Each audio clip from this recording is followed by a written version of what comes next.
Положить эти вещи. Так, аяқта плоскостопияның қарама-қарсы полиэстапы деформациясы бар. Осы деформацияның салдарынан аяққа қысым дұрыс түспегеннен жиі әр буындар ауырып тұрады. Бұл жолы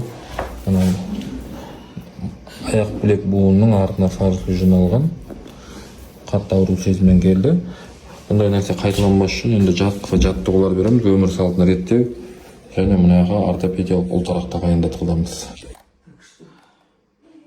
Все хорошее. Решила. Больше крови.